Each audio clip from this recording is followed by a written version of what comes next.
What's up, guys? Anthony Brennan here, Project My Life. Those of you who are watching, I'm just doing a little renovations here, and it's time to do our Ask Monetti segment. So I'm calling Karen. We got 9 minutes. Clock's running. Karen, come on, let's go. Please grab the tripod. We got 9 minutes. Actually, 8 minutes and 40 seconds. Karen had a few topics she'd like to discuss based upon some questions. Gotta get into podcast mode here. We're removing a little half wall here and just blowing out the gym a little bit, making a little bit more room, a little bit more space, which is super exciting. That being said, that's where we're at.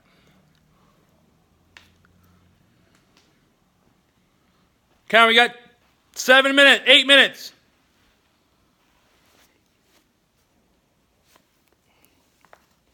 Okay, 8 minutes. Come on, clock's ticking. Should have waited till I got here. No, let's go. Wanted to capture it. All right, let's go on the fly.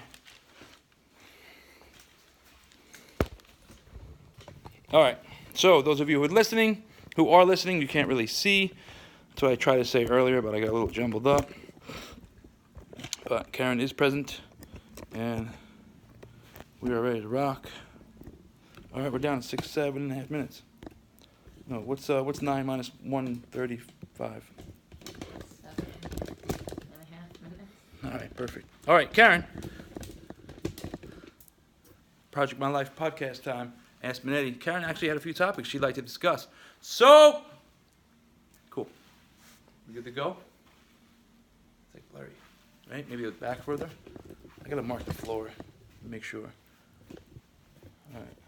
I look like I'm glowing. Very bright. Yeah, I think we're usually further back. It's all good. There we go. Better. All right, good stuff. Whoa. Ah, you're like a shadow. That's what You it gotta is. stand like here. You gotta. All right, we're down to like no time. That's our topic. Great. Hope you No, I'm enjoyed just the playing. Ask Monetti minute. If it's longer than it, well, there's Ask Monetti and then there's a minute. Oh, A minute is 60 seconds couple or less. different things going on here. Jeez. Lean into it. Right here. There you go. Perfect. All right, so Karen, what's your topic today you'd like to discuss? You had a question, and we are going to answer it. You have the questions, we have the answers. Yeah. As soon as I'm done fucking with the lighting here. Go. Spackle and everything all over your head. So a question I had in a consultation last night, and it's actually a reoccurring question, so I thought it was really important to address, is if I go off plan and eat more food than I'm allotted, and it's not my relaxed meal, it was just a flub I had, should I skip my next meal? When you say off plan, what are you referring to? So if you're on your macros and you're doing really well, and let's say you're at work. What does on your macros mean? Well, if you have a meal plan, and if you have a certain amount of protein, carbs, and fat you're trying to eat throughout the day, and you have a goal saying, okay, I'm going to eat 90 grams of protein today. That's a goal, right? So you create a plan to get to that number.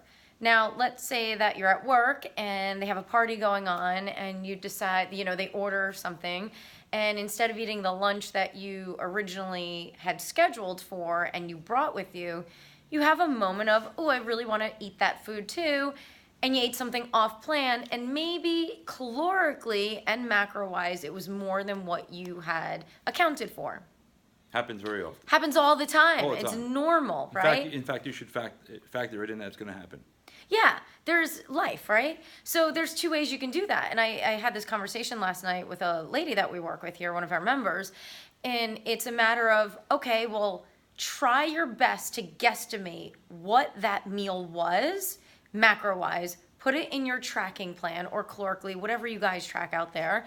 Put it in your plan and see how you need to adjust your food for the rest of the day. That's one way you can tackle it. You wouldn't just say fuck it, eat it, and then go back to a normal. Well, you're going to eat it, and then you have to know what that accounted for. You have to know though. You should. I think does that cause a little bit of like. No, not if it's an unplanned relaxed meal, because you're going to have a relaxed meal in 2 days because you have something going on. So no matter what. Right, so no matter what, you saying put it- definitely track it. Put it in your tracker. What if it's a binge? If it's which a binge, I've had many of in my life. then yeah, a binge is not going to be put in your tracker most likely, because how can you account for all of that food that you ate? But if it's like a one meal and it was more than you were supposed to or allotted to eat at that time, it's okay. Track it and move on.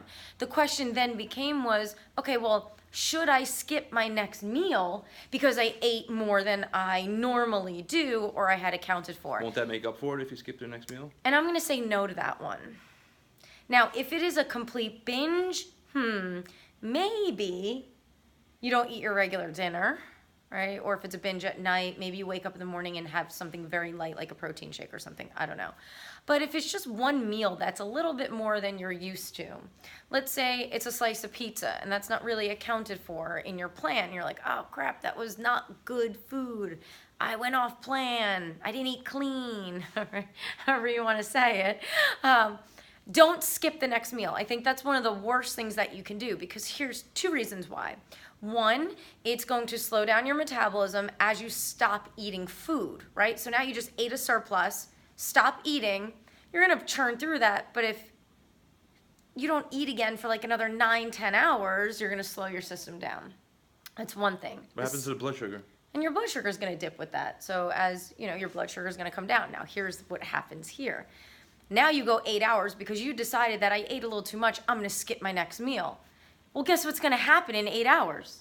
You're gonna be hungry again? You're gonna be starving, right? So now you're so hungry, you know your body's craving things, and most likely it's craving sugars. Why? Right? Because sugars are immediate energy, and it's gonna pull all of your energy and your blood sugar up. So that's what we crave. We crave very sugary types of foods for that reason.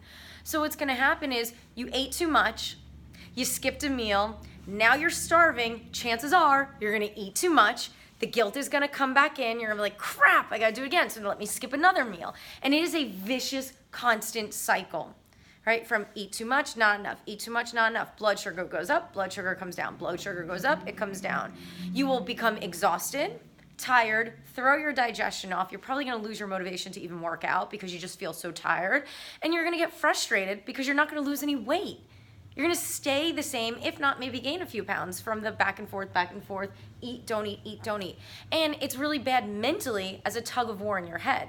Eat too much, move on. The next meal, eat what you're scheduled to eat, and eat something very portioned. Let it go, man. Is it safe to say that blood sugar stability is one of the key components in maintaining or getting to your, losing weight, Yes. burning fat? Okay.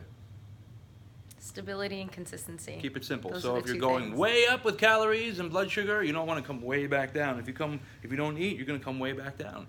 So the key component of this takeaway, I think, is to create some blood stability. Yeah. No, some Blood sugar. blood sugar stability, and yeah. Don't skip And meals. don't skip meals. If you have something that's too much, oh well, move on. Let it go. Let it go. Release the thought of it. Here's where it comes into a problem, because you create it becomes a mental health issue, and that's why people, I think, have a little unhealthy relationship with food, is because create like, oh, I had a really bad meal, or I cheated, let me not eat, and then you're like, oh, I know I should be eating, but I don't want to eat because I ate too much, and so you're going back and forth, and it's more of a mental health issue at that point. Let that shit go, man. Enjoy the food, get right back on track the next meal, the next day, and be okay with it. And that's how you're going to be sustaining. That's how you create a sustainable plan. Like my gloves. That's how you're going to create a sustainable plan for yourself. There, we are at 8:53. Any final words, Karen? That's it. So that's day 3. We are doing this daily Ask Monetti podcast. Hashtag Ask Monetti. Shoot me a message. Ask Monetti. Do whatever you got to do. If you're liking this, comment, let us know, and I'm going to keep doing it. And don't forget to drop us a line and ask us questions. We want to hear from you so we can answer your questions. Or I'll just make shit up. Believe in yourself, trust the process, practice patience. Bye.